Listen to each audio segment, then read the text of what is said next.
ETF index mutual funds నేర్చుకుని stock మార్కెట్లో రాణించాలనుకుంటున్నారా? వెంటనే ఈ నెంబర్కి కాల్ చేయండి. నమస్తే రమగారు. నమస్తే రమగారు, ప్రజెంట్ రకరకాల మానసిక సమస్యలండి. ఇది మానసిక సమస్య అంటే కాదు, కానీ అలాగే అనిపిస్తూ ఉంటుంది. వాటిని ఎలా హ్యాండిల్ చేయాలి, వాటిలో నుంచి ఎలా బయటపడాలి, ఎవరి సలహా తీసుకోవాలి, అన్ని ప్రశ్నలే. అవునా కదా? మీకు అసలు ఎన్ని వస్తాయో కదా కాల్స్, ఇది అది ఇట్లా చేయాలా అట్లా చేయాలా ఏం చేయాలి, దాన్ని పీక్గా వెళ్ళిపోతున్నారండి. రకరకాల ఇన్ఫర్మేషన్ మనకు వచ్చేయటంతో అట్లా ఆలోచిస్తున్నారేమో అనిపించేస్తుందండి. మీది వింటూ ఇంకోటి 10 మందిని వినేసి ఏది చేయాలో అర్థం కాని పరిస్థితి. అవును కదా. అక్కడ వరకు అయితే పర్వాలేదు, మానసికంగా ఇంకా అదే అదే అదే ఆలోచించేసుకొని ఎవరైతే వింటారో వాళ్ళు ఫ్యామిలీ మీద రుద్దేస్తూ ఉంటారు. అవును. ఏం చేయాలి రమ్మ గారు? ఏం చేయాలి స్వధర్మే నిధనం శ్రేయ పరధర్మో భయావహ. అంతే. ఇప్పుడు కూడా గురుగారు చెప్పారు. గురుగారు అలా చెప్పారు, మీరు ఇలా చెప్తారేంటి? మరి గురుగారిని వింటావా నన్ను వింటావా? ఎవరో ఒకళ్ళని విను. గురుగారినైనా విను, నన్నైనా విను.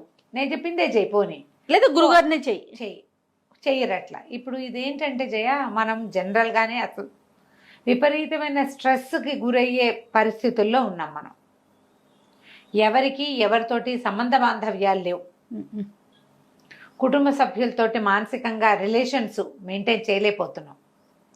మనకి ఏం కావాలన్నా, ఏం తెలియాలన్నా, ఏం నేర్చుకోవాలన్నా, ఏం చూడాలన్నా అన్నిటికీ హౌ అని సోషల్ మీడియాకి వెళ్తున్నాం. ప్రతిదానికి నువ్వు skin related social media, hair social media, ఈ సమస్య ఏంది, భార్యాభర్త గొడవ పడ్డప్పుడు ఏం చేయాలి అనే దాన్ని కూడా సోషల్ మీడియాకి వెళ్తున్నారంటే నమ్ముతావా నువ్వు? నిజంగా ఆ రోజుల్లో ఉన్నామా? ఆ రోజుల్లోనే ఉన్నామా ఏమిటి? కూరుకుపోయాం మనం. భార్య మనుషుల మధ్య ఉన్న సమస్యలు కరమ్మ గారు. ఎప్పుడు భార్యాభర్తల గొడవ అయినప్పుడు ఏం చెయ్యాలి అనే దాని మీద సోషల్ మీడియాలో సెర్చ్ చేస్తున్నారంటే నువ్వు నమ్మలేవా? నమ్మలేకపోతున్నాను, కానీ మీరు చెప్తున్నారు. నేను వింటున్నాను హౌ టు కిస్ నుంచి హౌ టు కిల్ వరకు సోషల్ మీడియానే. ప్రతివాడు వాడి అనుభవాలు పెడతాడు అందులో. ప్రతివాడు చాలా మంది పెడతారు. వీడు చదువుతారు, ఎన్ని రకాలు నేర్చుకుంటారు. అంతే కదా? అవునండి. ఈ కిల్లింగ్లో సైలెంట్ కిల్లింగ్ ఉంటుంది, వైలెంట్ కిల్లింగ్ ఉంటుంది. సైలెంటా వైలెంటా అనేది నువ్వు డిసైడ్ చేసుకుంటావు. దాంతో నీకు సమస్య, దీంతో నీకు సమస్య. నువ్వేం చేయాలి అనేది నువ్వు ఆలోచించుకుంటే నీకు వీలు. కానీ వాడెవడో చేస్తే ఇవి పెద్ద పెద్ద విషయాల ప్రతి దానికి, ఇప్పుడు పండక్కి, ప్రతి పూజకి, ప్రతి వంటకి, ఇవన్నీ డ్రెస్సులు కుట్టుకోవటం, డిజైన్లు, అవి అన్నీ సోషల్ మీడియా. నువ్వు చూడు, నా మాట అబద్ధం కాదు దీన్ని ఎక్కడ వాడుతున్నాం? వాడట్లే. ఇప్పుడు అదేగా వచ్చింది. నువ్వు ఎక్కడికి వెళ్ళు ప్రతి వాళ్ళు ఏదో ఒకటి చూస్తూ కనపడతారు. నువ్వు మెట్రో ఎక్కు ఇదే, బస్సు ఎక్కు ఇదే, ట్రైన్ ఎక్కు ఇదే, పెళ్ళికి వెళ్ళు ఇదే, ఎవరింటికైనా వెళ్ళు ఇదే. మొగుడు పిల్ల పక్కన కూర్చుంటారు, ఆయన చూసుకుంటూ ఉంటాడు, ఈవిడ చూసుకుంటూ ఉంటుంది. కూడా చూస్తా, టీవీ ఇంకోటి మోగుతుంది. మా ఇంట్లో కూడా అంతే మనం ఎక్కడెక్కడికో వెళ్ళిపోతాం, పక్కలతో మాట్లాడడం మానేసాం, అవేవో వింటాం.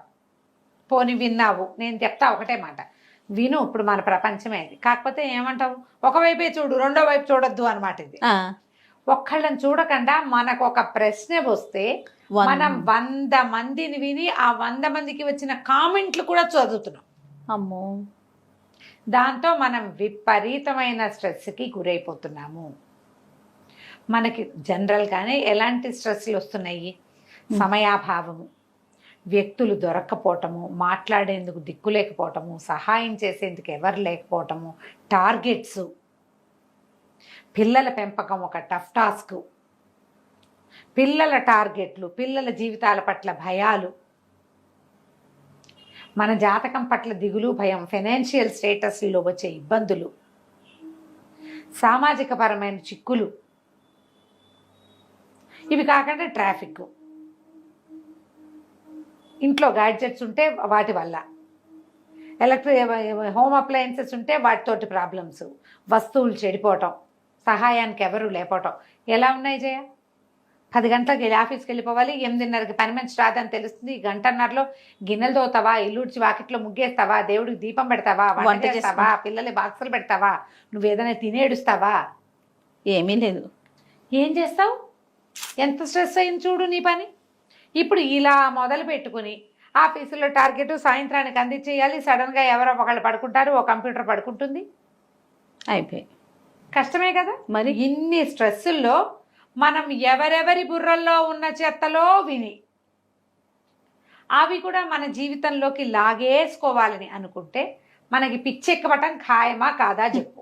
200% అండి. కదా. అందుకనే ఇప్పుడు విపరీతంగా సైక్రియాటిస్టులు, కౌన్సిలర్స్ బిజీగా ఉంటున్నారు. అవును. సహజంగా మానసిక సంతులన కోల్పోయి శారీరకమైన ఇబ్బందులతోటి లోపలే ఏదో తేడా వచ్చేది ఒకటైతే, ఈ బయట నుంచి మనం అంటించుకునేవి చాలా ఎక్కువ. వీటితో పాటు ఇవాళ రేపు ప్రచండంగా కనబడుతున్న ఓసిడి, రకరకాల ఓసిడీలు.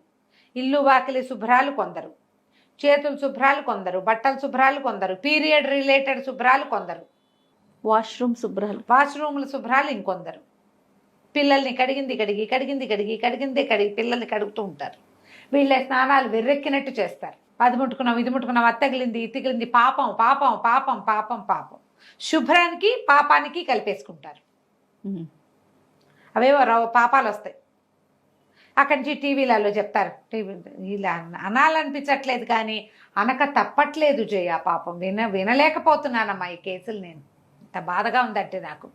సహజమైన మరణాలతో సంబంధించిన విషయాల పట్ల భయాలు, సహజమైన పీరియడ్కి రిలేటెడ్ విషయాల పట్ల భయాలు, ఏదో ఇంట్లో ఒక పద్ధతి ఉంటే ఆ పద్ధతి పాటించేసి సరిపెట్టుకోకపోవటం, వాళ్ళెవరిదో మనకు అంటుతుంది అనుకోవటం, అదేదో మన నెత్తి మీదకి వచ్చేస్తుంది అనుకోవటం.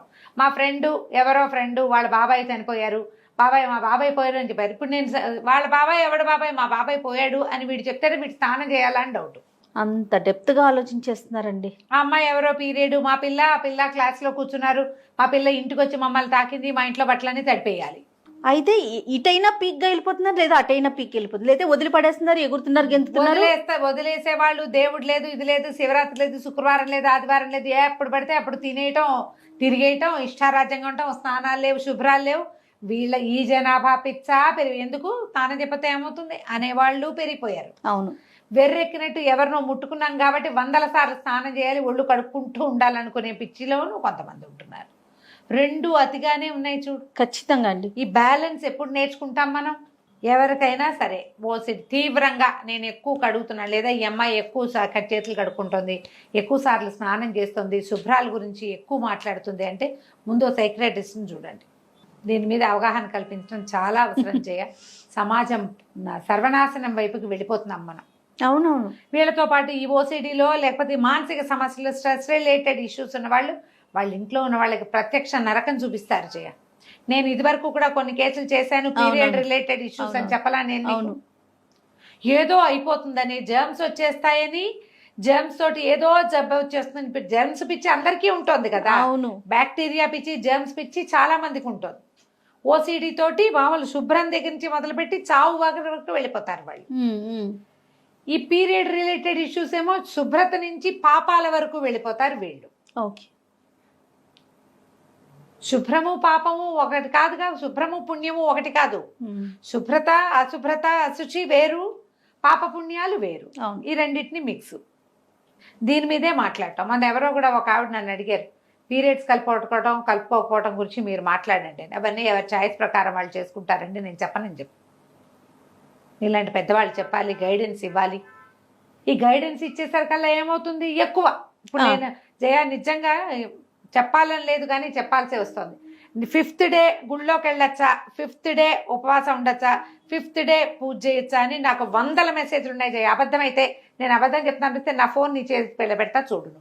అంత ఆలోచనలో ఉన్నారా రమ్మగారు? మీరు ఐదో రోజు స్నానం చేసి గుళ్ళోకి వెళ్ళొచ్చు అని చెబితే పర్వాలేదా అడుగుతూనే ఉంటారు. మరి అంత ఎన్ని రోజులు మీరు ఇంట్లో ఉంటారు? లేదా మీకు అంత అనుమానంగా ఉంటే ఎందుకు అడుగుతారు? మానేసేయండి, వెళ్ళకండి. మానేయచ్చుగా. వాళ్ళు అడుగుతారు, ఇంట్లో వాళ్ళు వెళ్దామంటారు, వీళ్ళకి వెళ్ళబుద్ధిగా భయము, అడుగుతారు. ఎంత ఇబ్బంది కదా రమ్మగారు. 4వ రోజు మేము భోజనానికి వెళ్ళొచ్చా, 4వ రోజు మేము అక్కడికి వెళ్ళొచ్చా, 4 కాదు అసలు ఎక్కువగా 5. 5th డే మామూలుగా మళ్ళీ చెప్పాలి ఇక్కడ 3 days ముట్టు 3 రోజులు అని లెక్క. 3 రోజులు దేవతలకి మొక్కచ్చు అనేది ఒక సామెత కొన్ని ఊళ్ళల్లో ఉంది. 4వ రోజు పనికొస్తుంది. ఈ 4వ రోజు కొంతమందికి హెవీ బ్లీడింగ్ ఉండొచ్చు, ఇబ్బంది ఉండొచ్చు, చీదర ఉండొచ్చు. 4వ రోజు ఇంట్లో తిరగడానికి పనికొస్తుంది మా లెక్క చేయం. 5వ రోజు మళ్ళీ నెత్తి మీద నీళ్ళు పోసుకుంటాం. 5వ స్నానం అనేది ఒక లెక్క మాకు. మారినీళ్ళు పోసుకోవటం అంటారు మా అత్తవారి ఇళ్లలో. 4వ రోజు తలకాయ రుద్దుకుని 5వ రోజు పసుపు రాసుకుని తప్పకుండా 5వ స్నానం చేస్తాం. ఎప్పుడు కూడా మొదటి 3 రోజులు స్నానం చేయకుండా ఉన్నా కూడా, స్నానం చేయక్కర్లేదు ఏదో ఉన్నా కూడా 4, 5 రోజులు తప్పకుండా స్నానం చేయాలని, 5వ రోజు స్నానం చేశాక మడికి కూడా పనికొస్తుందని చెప్తారు. మీకు పనికి రాదన్న శంక ఉన్నప్పుడు మీరు అడగకూడదు అంటా నేను. శంకలు పెంచుకోకండి. మీతో అవును అనిపించుకోవద్దు కదా కదరమ్మగారు. లేదా అడిగినప్పుడు ఫాలో చెప్పాను అనుకో, నేను ఫాలో చెప్పాను స్నానం చేసి వెళ్ళండి అని చెప్పాను. ఆహా మళ్ళీ మళ్ళీ మళ్ళీ మళ్ళీ మళ్ళీ మళ్ళీ మళ్ళీ మళ్ళీ ఉపవాసం ఉండొచ్చా జాగారం చేయొచ్చా?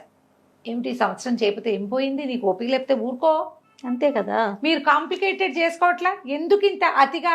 పైగా అసలు ఏదైనా పండగ మిస్ అయిందంటే గింజుకుపోతారు జయ. పండగ పూజ కూడా ఒక రకమైన పిచ్చి కింద తయారవుతుంది. ఈ పిచ్చిలు పెంచుకోవద్దమ్మా, ఇవన్నీ సమస్యలుగా పరిణమిస్తాయి. జీవితాన్ని ఇలాంటి కాంప్లికేషన్స్ లోకి ముంచుకోకండి. టాబ్లెట్లు వేసేసుకునే వాళ్ళు కూడా ఉన్నారు. ప్రతి నెల వస్తుంది మీకు, ప్రతి సంవత్సరము ఈ పండగలు, ఈ పర్వదినాలు, ఈ పబ్బాలు. ఈ పర్వదినం తప్పితే ఇంకోటి వస్తుంది. దసరా తప్పితే దీపావళి రాదా, దీపావళి తప్పితే సంక్రాంతి, మళ్ళీ దసరా కూడా వస్తుంది కదా, సంవత్సరం తిరగగానే వస్తుంది కదా. అవును, ఎందుకు కాంప్లికేటెడ్ చేసుకోవాలి? నిజమే రమ్మగారు, కరెక్ట్. ఈ కాంప్లికేషన్స్, ఈ దిగుళ్ళు, ఈ అక్కర్లేని మీకు ఉన్న స్ట్రెస్లు చాలక ఇవి కూడా పెట్టుకుని ఆలోచించుకుని మిమ్మల్ని మీరు హింసించుకుని మీరు బాధపడుతూ ఇంట్లో వాళ్ళని కూడా ఇబ్బంది పెడతారు. ఎందుకు వచ్చిందమ్మా? మగవాళ్ళ ఫీలింగ్స్ రకరకాల, వాళ్ళకుంటే స్ట్రెస్లు వాళ్ళకుంటాయి. మనం ఆడవాళ్ళ గురించే మాట్లాడుతున్నాం. అవును, ఆడవాళ్ళ వ్యవహారాలే, వాళ్ళ దారిని వాళ్ళు ఉండొచ్చు కదా. ఏదైనా మీకు స్ట్రెస్ ఎక్కువ ఫీల్ అవుతున్నాము అనిపించిన ఒక కౌన్సిలర్ దగ్గర కూర్చోండి. మీ సమస్యలన్నీ ముందు లిస్ట్ అవుట్ చేయండి. నేను చెప్తా చేయ, అట్లా లిస్ట్ రాసుకోండి. దేనికి నేను అతిగా ఆలోచిస్తున్నాను అని అనిపిస్తే దానికి టిక్కులు పెట్టండి. అవి 5 కంటే ఎక్కువ ఉంటాయి. మీకు కౌన్సిలర్ అవసరం. నేనే అతిగా ఉన్నాను, నాకు తెలుసు, ఇది తగ్గించుకుంటే సరిపోతుందని మీరు కౌన్సిల్ చేసుకుంటే సార్, కౌన్సిలింగ్ చేసేసుకోగలిగితే. చేసుకోకపోతే ఎవరి దగ్గరైనా కూర్చోండి, ఎవరితోటైనా మాట్లాడండి, ఫ్రెండ్స్తో డిస్కస్ చేయండి, సలహా తీసుకోండి. పిచ్చి కింద కొట్టి పారేస్తారు కొంతమంది. నువ్వు అలా కాకుండా నీతో డిస్కస్ చేసి నిన్ను సరిగ్గా జడ్జి చేసేయకుండా నీ సమస్యకి సమాధానం చెప్పగలిగే అక్కయ్యనో అత్తయ్యనో పెద్దమ్మ దగ్గరైనా కూర్చోండి. వాళ్ళైనా మీకు సమాధానం చెప్తారు. మీరు వాళ్ళు డిస్కస్ చేస్తే కొన్ని ప్రశ్నలకు సమాధానాలు వచ్చేస్తాయి ఆటోమేటిక్గా. వాటిని రెక్టిఫై చేసుకోండి. అనవసరమైన స్ట్రెస్లకి గురయ్యి అక్కర్లేని సమస్యల్లోకి, మానసిక సమస్యల్లోకి, తద్వారా ఏదో పెద్ద ప్రాబ్లమ్స్లోకి వెళ్ళకండి. దానివల్ల మీ జీవితంతో పాటు మీ సరౌండింగ్స్లో ఉండే వాళ్ళందరి జీవితాలు కూడా ఇబ్బందుల్లో పడతాయి. జాగ్రత్త పడండి. రైట్ అమ్మగారు. నమస్తే. నమస్తే.